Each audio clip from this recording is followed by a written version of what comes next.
Okay, so in my last video I implied that this video would be me looking at Medal of Honor Rising Sun. Well, I was going to look at that next, but there was one small problem. Yep. So in the meantime, I'm going to take a look at a game that I was going to look at after I looked at Medal of Honor Rising Sun, with Medal of Honor Airborne. Released in 2007, this was the final game in the series.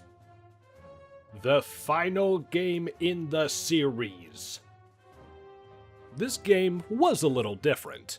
As opposed to the majority of games in this series, you don't take on the role of an OSS operative. Nope, this time around, you take on the role of a paratrooper in the 82nd Airborne Division. Fun fact, my grandpa was in the 82nd. Say hello to PFC Boyd Travers. In this campaign, you'll be taking him through 6 missions, spanning from Operation Husky in Sicily, to Operation Neptune in Normandy, all the way to Operation Varsity in Germany.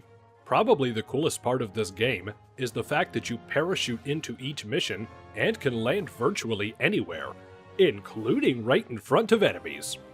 As such, you can complete your objectives in any order. Well, mostly.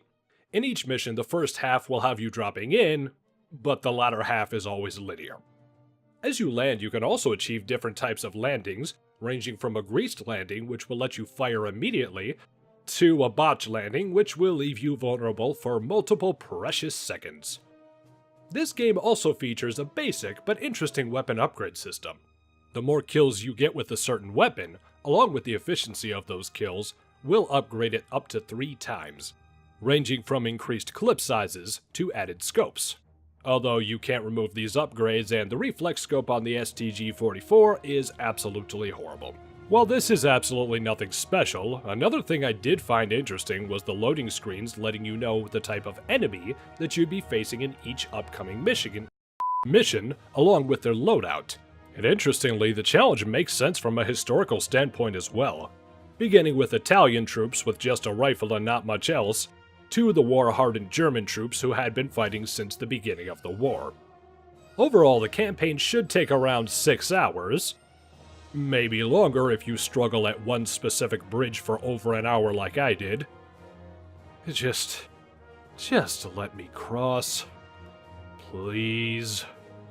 You know, for a 12-year-old game, I've gotta say that overall, it really does hold up. The graphics still look pretty good, the gameplay is overall smooth and intuitive, and the music... Ooh, let's talk about that. So, I gushed in my last episode about how much I love the music of this series, but this game gets special bonus points for nostalgia. Now, it's not necessarily that I think it has the best in this series, but there are so many small and subtle callbacks to other games. The Allied Assault theme in Operation Avalanche, Arnhem Knights playing during Operation Market Garden, and even the original Medal of Honor theme playing to close out the title theme to this game. It truly feels like an appropriate and heartwarming send-off to the series. Upon doing more research for this game, I've discovered that it had been in production since 2004, and had very close community involvement. Apparently, EA invited community leaders of fan sites to multiplayer previews, and used their feedback to better improve the game. In fact, the Foley work for this game was done with hundreds of legitimate World War II era equipment. Unfortunately, this game released to overall average reviews, but really, I can say with honesty that this is a pretty darn good shooter, which seems to have been mostly forgotten with time. I mean, what other games even came out in 2007? Oh. Oh. Oh.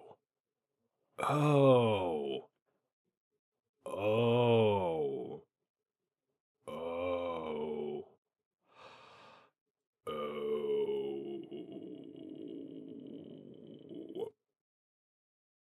Well, that explains a few things. Oh well. In the end, Medal of Honor Airborne was a very enjoyable game and could still be found easily for the Xbox 360 and PlayStation 3. Okay, for real this time, join me as I take a trip to the Pacific Theater.